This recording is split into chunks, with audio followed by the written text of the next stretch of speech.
नमस्कार दोस्तों, मैं इंद्रजीत सरोज। आज डिस्कशन करने वाले हैं बिल्डिंग कंस्ट्रक्शन, जिसमें हम सबसे पहले देखेंगे classification of building according to NBC. और इसके बाद हम देखेंगे वेरियस कंपोनेंट ऑफ बिल्डिंग, जिसमें से कुछ कंपोनेंट का नाम हमारे पास है कि किसको क्या बोलते हैं, और मैं फिगर के थ्रू इसे समझेंगे। उसके बाद आएगा ब्रिक मेजनरी रिलेटेड टर्म, चार टर्म होते हैं जो मैं उसे देखूंगा। उसके बाद टाइप ऑफ बॉन्ड देखेंगे और इनका फिगर देखेंगे। बस आज हम इतना ही करने वाले हैं, तो चलिए शुरू करते हैं। Classification of building according to NBC, जिसमें 9 टाइप दे रखा है इन्होंने। जो ग्रुप ए की बिल्डिंग होती है, इसको रेसिडेंशियल बिल्डिंग कहते हैं। और ग्रुप बी को एजुकेशनल बिल्डिंग, ग्रुप सी को इंस्टीट्यूशनल बिल्डिंग, और ग्रुप डी को असेंबली बिल्डिंग, और ग्रुप ई को बिजनेस बिल्डिंग, ग्रुप एफ को मर्चेंटाइल बिल्डिंग, ग्रुप जी को इंडस्ट्रियल बिल्डिंग, ग्रुप एच को स्टोरेज बिल्डिंग, ग्रुप आई को हजार्डस बिल्डिंग। इसका नाम हमको याद रखना पड़ता है, क्योंकि एग्ज़ाम हॉल में क्वेश्चन पेपर में हमको एक ग्रुप दे देगा कि ग्रुप सी की बिल्डिंग हम किस पर्पज़ से यूज करते हैं। तो वहाँ पे हमें ऑप्शन में बहुत सारे होंगे, लेकिन एक ऑप्शन में इंस्टीट्यूशनल बिल्डिंग भी होगा, तो हमें वो क्लिक करना है। कहीं ग्रुप में अगर ग्रुप ए आ गया क्वेश्चन में कि ग्रुप ए का बिल्डिंग हम किस पर्पज़ से यूज करते हैं, तो रेसिडेंशियल रहने के लिए यूज करते हैं। ऐसे ही ग्रुप एच पूछ लेगा तो स्टोरेज बिल्डिंग के लिए 4 ऑप्शन में से एक ऑप्शन हमें चूज करना होता है। तो ऐसे ही क्वेश्चन आते हैं यहाँ से, तो डायरेक्ट जो क्वेश्चन बनते हैं हमने वहीं से इसको समझाने की कोशिश किया कि शायद कुछ फ़ायदा हो जाए। और वेरियस कंपोनेंट ऑफ बिल्डिंग्स, इसमें पहला है जो कार्बेल, दूसरा कॉर्सिन, कोपिंग, ड्रीप। तो इसको जो बोलते हैं, corbel provided as a support for joint roof truss weather shed. इसको ये सपोर्ट के लिए प्रोवाइड करते हैं हम अभी एक फिगर है हमारे पास, हम वो फिगर देखेंगे। इस फिगर में जो ए है ना, इसी को कार वेल बोलते हैं। इसको ट्रेस में यही अलग तरीके से प्रोवाइड किया जाता है। ट्रेस ये हो गया, ये हमारी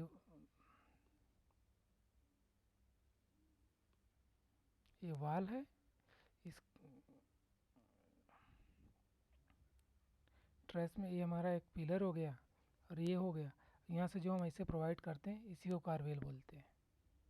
इसी का नाम ये कारवेल है।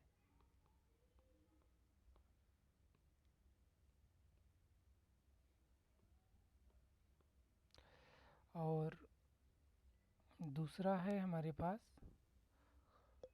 कॉर्निक, place is place in the wall at the junction of the wall and ceiling. इसको हम यहाँ पे करते हैं। ये वाला जो फिगर हमने लाया हुआ है, इसमें इस वाले पोर्शन को जो होता है इसको बोलते हैं। और दूसरा कोपिंग होता है। कोपिंग मोस्ट इम्पॉर्टेंट, कोपिंग और ये ड्रिप कोपिंग, ये हमको इम्पोर्टेंट लगा। Top of the parapet wall finished with a special course to protect in from rain water. और ड्रिप सोर्स जो होता है इसी का drip course to facilitate the drainage of water from the coping a groove in cut on the under side. ये जो दूसरा वाला था उसी का ये दूसरा फिगर है। और ये जो वाल बनाने के बाद में ऊपर हम कुछ इस तरीके का एक फिगर बनाते हैं कि जिससे कि जो वाटर हो, बारिश का पानी आए, वो सीधे वाल का ये इस वाले सरफेस पे ना पड़े। तो इसके लिए हम थोड़ा सा ओवर साइज ये बनाते हैं। इसमें क्लियर दिख रहा है, थोड़ा सा ओवर साइज है ये जो ये वाला। फिर इसमें एक थोड़े के बाद हम कट लगाते हैं। जो ये ओवर साइज पूरा है इसको तो हम बोलते हैं कोपिंग। लेकिन इसी के अंदर एक आपको कट दिख रहा होगा, ये वाला, ये जो कट दिख रहा है इसी को बोलते हैं हम ड्रीप कोर्स। ये इसलिए होता है कि जो ऊपर से पानी आए और सीधे वॉल पे ना जाए और यहाँ से इधर, और ये इसको हम कट नहीं लगाएंगे तो फिर ये यहाँ से जाके वॉल से आने लगेगा, तो हम कट लगा देते हैं तो वहीं से वो धीरे धीरे नीचे आ जाता है, अलग हो जाता है, पूरे वॉल हमारी सेफ होती है। इसके लिए हम इसको यूज करते हैं। उसके बाद एक है, अगला है हमारे पास topic brick masonry relation related terms. इसमें दो तीन रिलेटेड टर्म जो बहुत कन्फ्यूजन करते हैं हमें, तो हम उसे ही क्लियर करेंगे। Face and facing, back and banking, feelings, hurting, एक फ्रीज होता है और पर पेंड होता है। इसको हम एक एक को देखेंगे। ये वॉल के आउटर साइज में जो फेस एंड फेसिंग होता है, वॉल के आउटर साइज को फेस बोलते हैं। उसी को जब material use on face are called facing. जब हम वॉल बनाते हैं तो ये जो वॉल है हमारी, ये फेसिंग है, ये बाहर की साइड है समझ लो, तो ये फेसिंग है। और इसी पे हम मटेरियल लगा दे, प्लास्टर कर दिए, तो उसको फेसिंग बोलते हैं। उसके बाद ये बैक साइड एंड बैकिंग जो है, इसी वॉल के जो अपोजिट साइड में होगा उसका ये सेम है कि अगर इंटरनल और back surface of wall is back and material use is called banking. जो बैक साइड होगा उसको इंटरनल को बोल रहा है, अंदर वाले वाल को ये बोला कि बैक साइड होगा और यही बैकिंग कहलाएगा जब हम वो कर देंगे इसको। उसके बाद इन दोनों के बीच का जो internal portion between the face and facing back, इन दोनों के बीच का जो पोर्शन बचता है उसे हर्टिंग कहते हैं या फीलिंग कहते हैं। एक फ्रीज होता है course of stone provided immediate below cornice is called frieze. Just इसके नीचे एक फिगर हम लाए थे, यहाँ पे ये दिख रहा होगा आपको, इस वाले पोर्शन को बोलते हैं फ्रीज। इस वाले पोर्शन को, ये तो मेरा स्लैब का हो गया, ये वाला स्लैब है, इसके नीचे ये कोनिंग आएगा और इसके जस्ट नीचे ये जो पोर्शन है यही है, इसको बोलते हैं हम। कभी कभी एग्ज़ाम में जो वनडे एग्ज़ाम होते हैं उसमें फिगर ही दे देता है और नाम पूछ लेता है सीधे कि किसका है, तो हम लोग को नाम समझ में नहीं आता कि क्या है क्या नहीं, तो इसी के लिए हम सोच रहे थे कि हम थोड़ा सा क्लियर करें। शायद मैं क्लियर कर पा रहा हूँगा। उसके बाद एक है परपेंट, ये immediate lines containing, sorry, imaginary line containing vertical joint in masonry. एक होता है लाइन जो इमेजिनरी लाइन होती है, वो कंटेनिंग करती है वर्टिकल लाइन इन इमेजिनरी में। ये उतना हमें भी क्लियर नहीं हो पा रहा था, इसका फिगर मैंने खोजा नहीं मिला हमें, और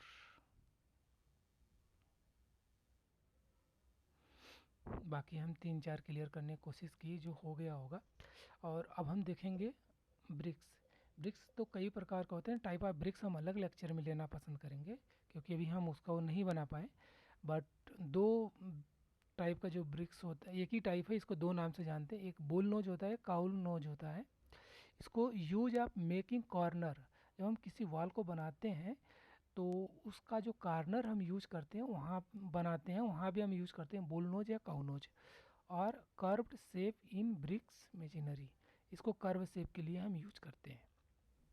उसके अब type of bond, stretcher bond, header bond, English bond, English bond और फ्लेमिश बॉन्ड, और एक होता है फेसिंग बॉन्ड। हम इनका डिफिनीसन के साथ साथ डिफिनीसन भी देख सकते हैं, बाकी हम यहाँ फिगर से देखेंगे हमको ज़्यादा क्लियर होगा। स्ट्रेचर बॉन्ड में बॉन्ड जो होता है ये सीधी सीधी ब्रिक्स को हम यूज कर लेते हैं। आप लोग को हम इसको सीधे सीधे ब्रिक्स को यूज करते हैं, head to led to led, मतलब सीधे हम जोड़ लेंगे ब्रिक्स को। ये हो गया स्ट्रेचर बॉन्ड। ये वीक बॉन्ड होता है, इसको हम यूज करते हैं पार्टीशन वाल के लिए, यहाँ पे लिखा भी हुआ है पार्टीशन वाल। और हेडेड को बोलते हैं all the bricks are laid as headed, header on the face of wall use staining of well corbel footings etcetera. इसको ये जो है इसको फोटिंग में यूज करते हैं, कार्बेल में यूज करते हैं और एट्सेट्रा में।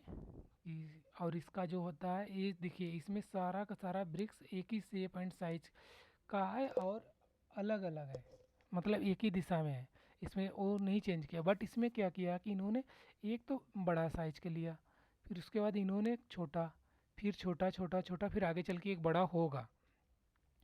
फिर इसे इनका ये है, मतलब इसमें हेडर में सेम ब्रिक्स नहीं होगा, इसमें चेंज कर देते हैं। इंग्लिश बॉन्ड ये सबसे बहुत स्ट्रांग बॉन्ड होता है और ये बहुत कॉस्टली पड़ता है।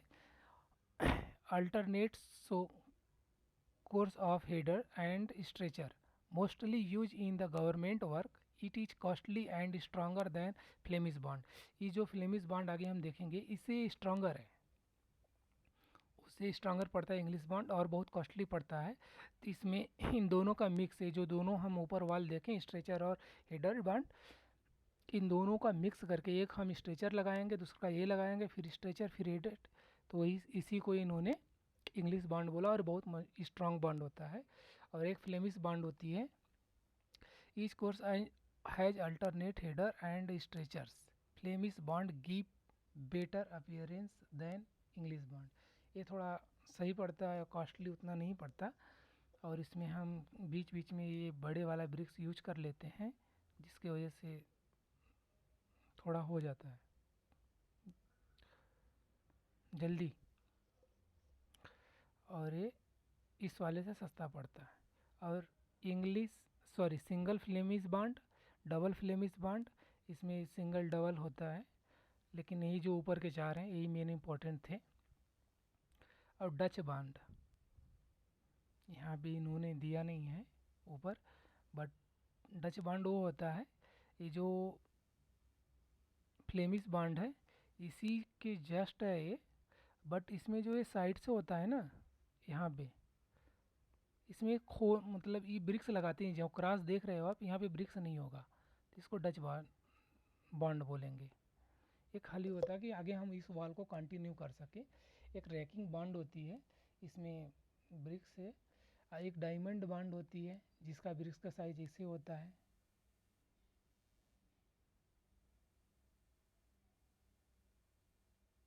ये कुछ ऐसे ही शुरू होता है, एक कॉर्नर शुरू होगा दूसरे कॉर्नर पर ख़त्म होगा डायगोनली जाके।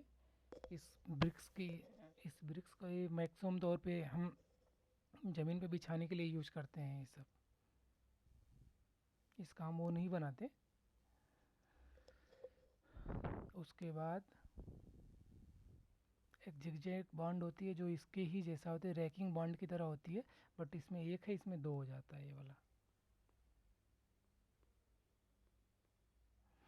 और इनका हमको सिर्फ शकल फेस याद रखना पड़ता है, क्योंकि एग्जाम में कभी कभी फेस ही दे देगा और हमसे नाम पूछ लेता है, जो कि मैं एक जगह सब इकट्ठा करने की कोशिश किया, शायद एक जगह देखने के लिए मिल जाए आप लोग को। Thank you so much. आप हमारे से चैनल को शेयर करें और सब्सक्राइब भी करें। Thank you so much.